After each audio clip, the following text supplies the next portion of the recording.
Well, hello. Welcome to Jules Says. You can contact me at julessays@gmail.com, JEWELS says@gmail.com. If you haven't been scammed, I'm sure you've at least had someone try to scam you in all kinds of ways. Email phishing, phone calls, taking over your Facebook account. I've been getting a lot of phone calls lately from people who just hang up when I don't answer without leaving a message. I do not answer any call if I don't recognize the caller. I just don't. And any caller who calls and doesn't leave a message, they're blocked and reported as spam. Same with texts. I've been getting a few text messages and DMs that will say, "Hi," or "I'm Emily," with zero context. Does anyone really expect a response to zero context? If I don't know you, I don't know whether you want me to donate to your cause or arrest me or what you want. And I already have multiple warrants outstanding for my arrest, if I'm to believe the messages I've gotten so far. So if someone messages you without context, it's only reasonable to assume the message is spam. But of all the ways a person could scam someone, who says to themselves, "I know, I'll run an audiobook racket"? First of all, you're not going to get away with it. It's a very public thing. It's up there on a website for you to buy. And even if you did, it's a lot of work for a minimal payout that is many, many months delayed. But let me back up a bit. Some people have told me they like my voice. Of course, that's subjective. I don't like hearing my own voice, but I like doing voice work because it doesn't matter what I look like. I can just show up at the studio in my jeans with my hair pulled back. And let's be honest, my on-camera presence is not exactly in demand. I've done voice training over the years, some in person, workshops, etc., and some online. One of the outfits I trained with online was called Gravy for the Brain, which is based in the UK and founded by Hugh Edwards and Peter Dixon. I think Catherine may have worked with one or both of them, I'm not sure, but they're very big in the voice-over world and are well known. But anyway, last year, during the pandemic, I just decided that I needed to make more of an effort on this. If I wanted anything to come of it, I had to put in more effort. So I took some more classes and workshops with a local voiceover casting place, KH Casting. And they also recorded a professional quality commercial demo. I already have an agent, so I thought, why not? Why not try and expand into that? One of the voiceover teachers from KH Casting told me when I did some of the training, she thought I had a good voice for audiobook narration. And I said, well, I would love to narrate audiobooks. I love to read. Why not narrate? I know it takes a lot longer. But how do you get that work? I had no idea. So she directed me to a site, acx.com, and assured me they're legit. So I looked into it. So here's basically how it works. In case you're interested, you can look into it yourself. You can register on ACX to produce audiobooks, which is to narrate audiobooks. Once those books are completed, they're published on iTunes and Amazon and Audible, which sounds promising. And one of the things I like about ACX is they're really pushing to get all books into audiobooks. Obviously, they want to make money. I think a lot of people might learn better by listening or reading along while listening, or maybe they're too busy to sit and read, or maybe they're visually impaired, or their reading skill level isn't optimal. I think all books should be available as audiobooks, and that's kind of what ACX is pushing. And you want a voice that actually has real-life human inflections and breathing behind it. It just sounds weird if not. And I'm interested in a lot of nonfiction subjects, so I would like to actually narrate nonfiction audiobooks. However, if you want to be a narrator, certainly when you're starting out, you don't have the luxury of going to a studio and having a sound engineer edit and master your audio, or a director saying, oh, let's retake that, this could be better. No, you have to do all of it yourself. When I told Catherine I was doing this, she said, why would anyone want someone else to narrate their book?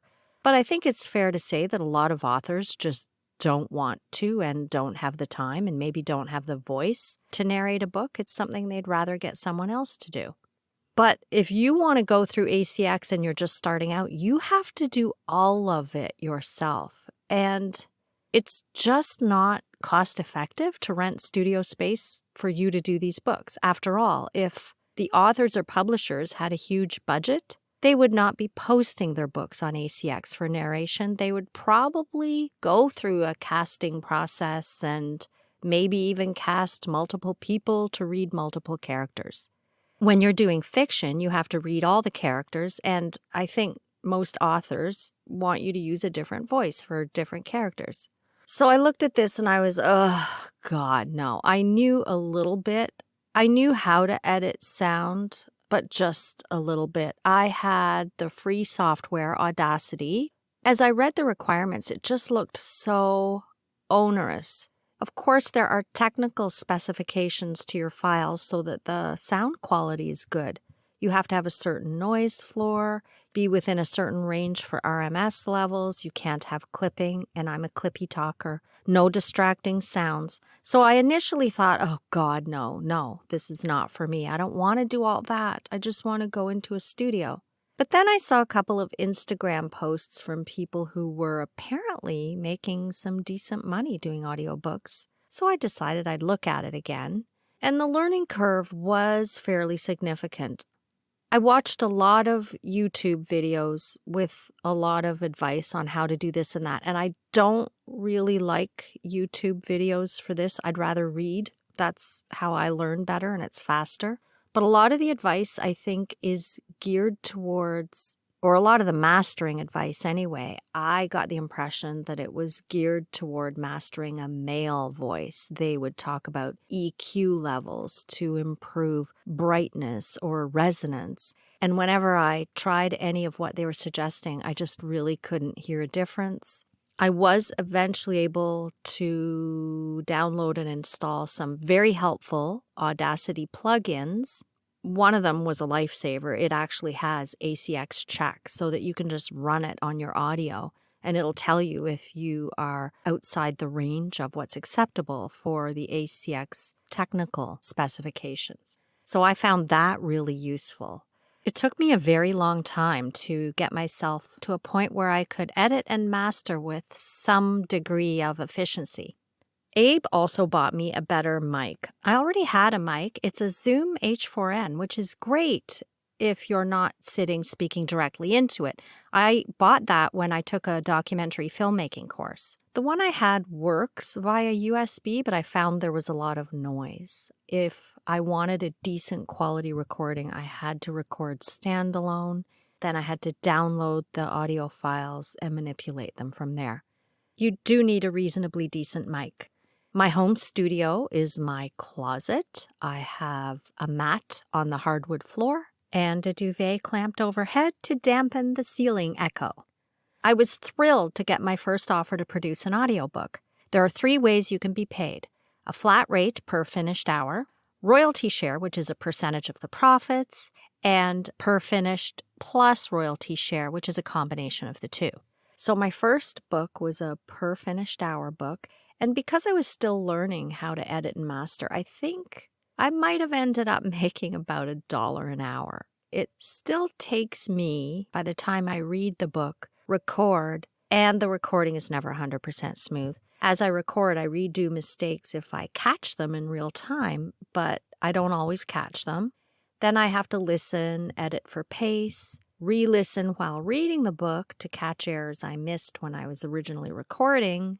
Or sometimes I re-record sentences that I just think could sound better. Whereas if I were in a studio with a director, the director would have heard those things and stopped me, and I could have done a couple of versions or a correction at that time. So it is quite time-consuming. Now, my goal is to have to edit and master the original recording as little as possible.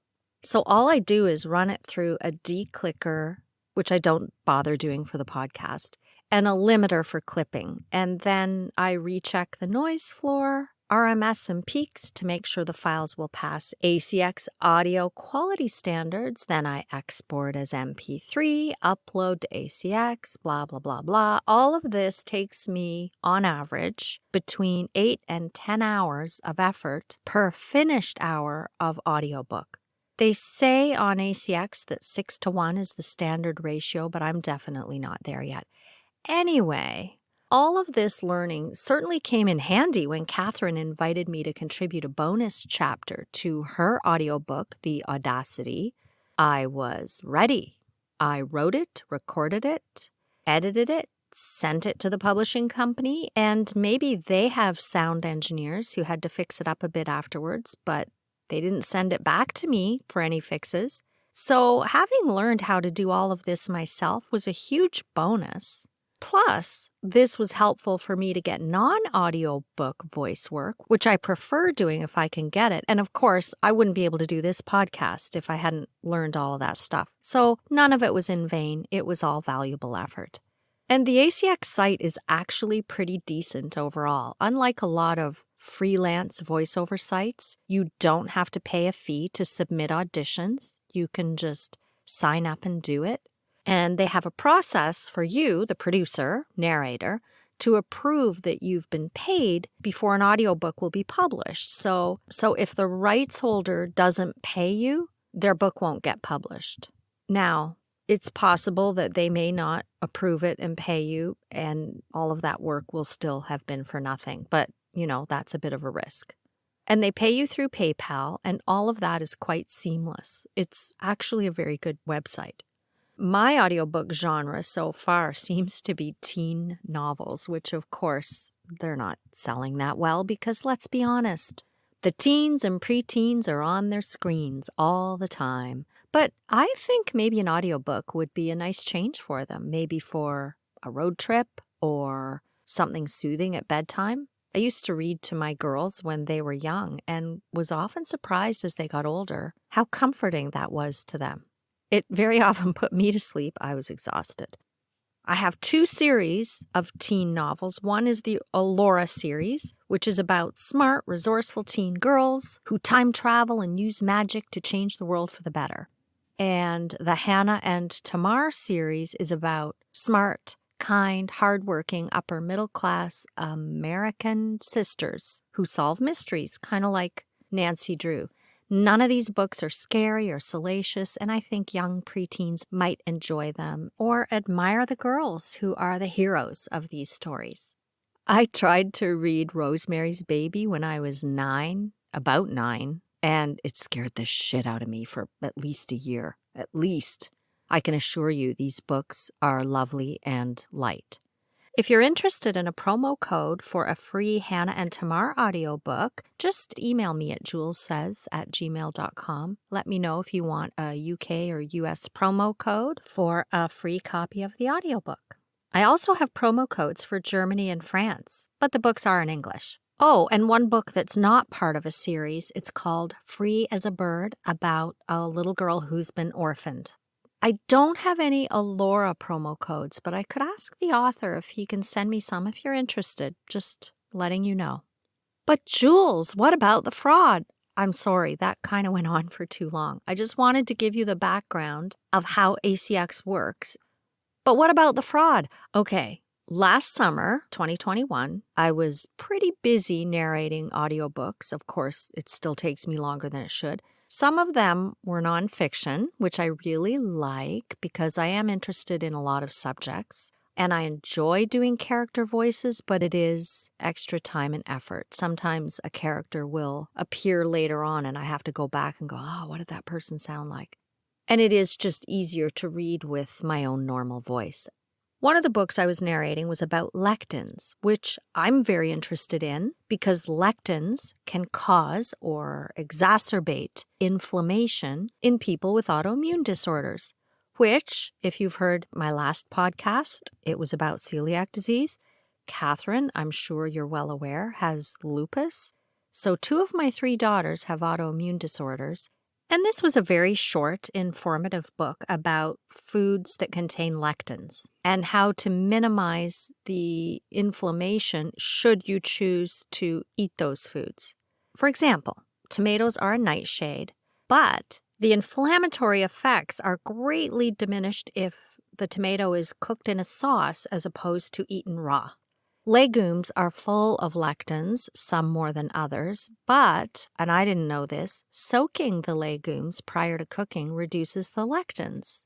If you buy canned legumes, they've already been soaked. But I don't buy canned beans. I buy the dried beans and I soak them. And I just thought the reason you did that was to make them softer and cook faster, but it actually does reduce the lectin levels in them.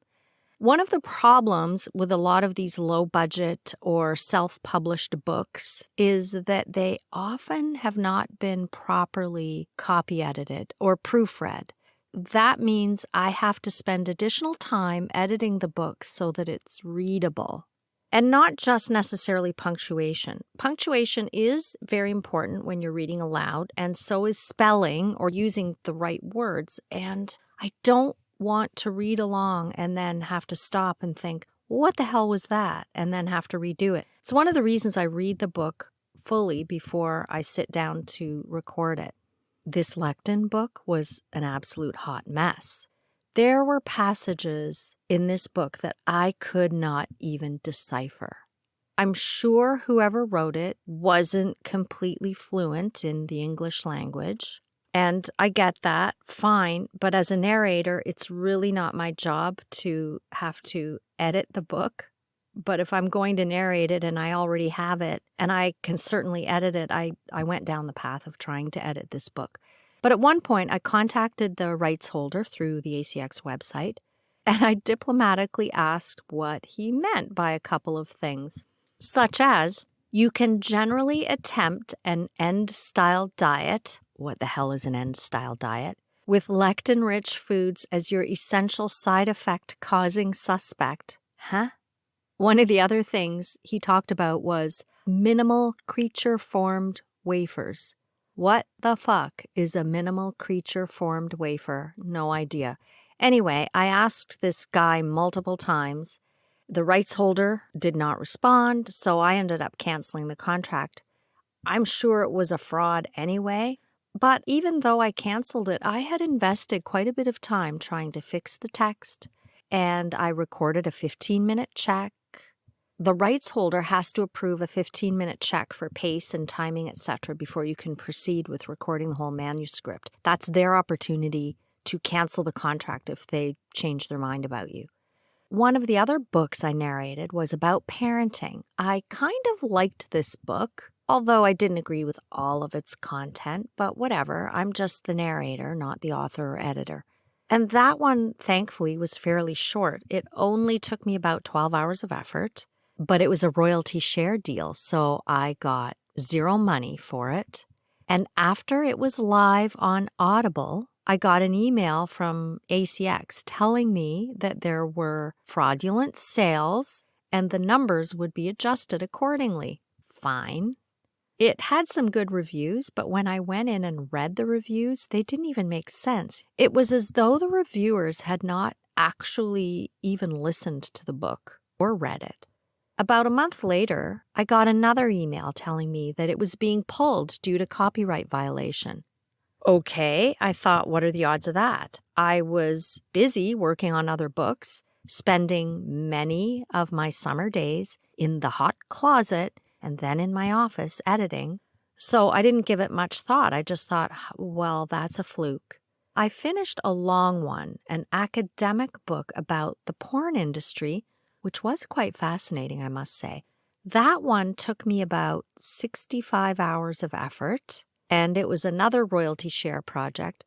I decided I would try a few royalty shares because my end goal is to hopefully build some passive income for the future, which hasn't been working out so far. But anyway, 10 days after this one was publicly available for sale on Audible and iTunes, I got an email from ACX telling me that it had been pulled due to copyright violation. So now I'm thinking, what the fuck? What are the odds of this happening in such a short time with 2 books? I was in the midst of producing another book, and a 4th one still. I hadn't started production because the rights holder had not uploaded the full manuscript or approved the 15-minute check. Then I got emails advising me that both of these books were canceled due to rights holder violations. So one of them I was in the middle of. I'd spent quite a bit of time. It was another fairly long one. It was fiction, so I had all these voices and everything, which is always extra time. The other one, thankfully, I hadn't put that much effort into because, thankfully, the rights holder had not uploaded the full manuscript. So now I'm finally going, holy shit, this is not uncommon. So I called ACX customer service and got the nicest person on the phone who commiserated with me and told me that since the pandemic, they have seen an increase in these issues and I could try contacting a lawyer, which is ridiculous, and that ACX is only providing a platform to connect rights holders and producers, and that it is the responsibility of the producer to confirm that the rights holder does in fact have the rights to the manuscript. Well, blow me down. That was the revelation. But let's break this down. I have done all this work through ACX. I have no way of contacting any of these people outside of ACX, and I have no way of knowing who they actually are. Up to this point, I had trusted that the people I was in contact with were who they claimed to be. They could be the authors, but the author doesn't always have the rights to their book. They could be the rights holder, but how do I know who the rights holder is without checking? As for I could try contacting a lawyer, the amount of money here is so ridiculously small that even a single phone call to a lawyer would cost more than I might have earned if the book had not been canceled. Which means the contract on the ACX site is effectively worthless and can't be enforced. The bottom line is that it relies on the honesty and goodwill of both parties. But what I don't understand is how this is even worth the effort. Most of these books are not huge sellers. You don't get paid until the end of the month following the month of purchase. The customer service person told me that he heard of someone who actually produced a full Harry Potter book, which was caught by ACX quality control and never made available for sale. But holy shit, the fact that it was on their site for some poor schmuck to invest hours and hours of effort, how could the fake rights holder think that would fly? Now, I'm sure in some cases, because rights ownership can be a bit murky, there could be authors who legitimately do believe that they have the rights to get these books produced. So I went back to the producer's checklist on the website. Nowhere on the producer's checklist does it advise that the narrator needs to confirm rights ownership. Absolutely nowhere. And there's information in the rights holder's checklist, but I wasn't a rights holder, so I hadn't even checked that. I mistakenly believed that if a book was available for audio production, the rights holder must be valid. So I Googled rights ownership, and that's when I discovered that it can be such a murky pit that is not always an easy answer. So being the problem solver that I am, and being the process improvement person that I have been in my IT career for years and years and years, I recommended to ACX that they add a step to the producer's checklist to confirm the rights holder does in fact own the rights to the material. My lovely customer service guy said, "Oh, sure, that's a great idea. I'll pass that along." Simple, right? I also suggested that in the welcome email that you get from ACX when you have an offer to produce, it should say, "We recommend that you check that the rights holder is in fact the legitimate rights holder." Great idea. Buddy was going to pass all this along. I have no idea if he actually did. But these seem like very simple changes, right? I checked back a few weeks later, assuming by now someone might have updated the checklist. Nothing. I contacted them again via email, and this time I got a lovely woman named Deborah, and I explained that ACX should update the producer checklist to ensure people are not blindsided by this as I was, blah, blah, blah. She responded that ACX does not check copyright. It's not their responsibility. Now, they will check it once a book is available for sale because that is the point at which they could be in deep shit. But up to that point, they don't give a shit. I realize that, Deborah. I'm paraphrasing that last bit. Deborah did not say they don't give a shit. That's my words, not Deborah's. My request, though, is to increase awareness so other producers do not waste time producing audiobooks that are fraudulent. I was not aware that this was the producer's responsibility until it happened to me, and I think since ACX does not take responsibility for vetting rights holders, they should at least advise producers accordingly. Deborah responded, "Well, we didn't vet you." So now I fucking want to punch Deborah, but this is an email, so I can't. Deborah, I, as a producer, am not in a position to defraud anyone. The worst I can do is miss a deadline or deliver poor quality, in which case the only risk to a rights holder is a delay in audiobook sale date because they don't have to approve my work.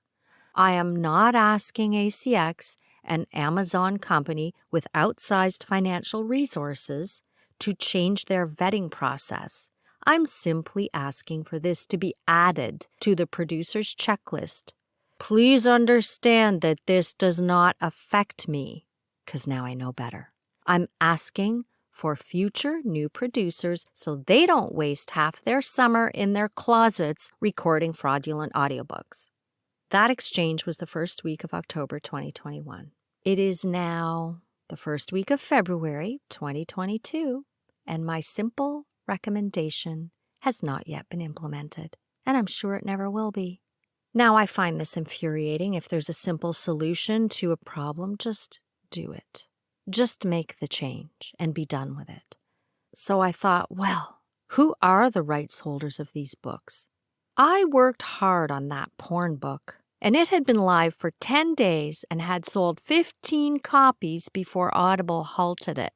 I could have made maybe $30 in those 10 days.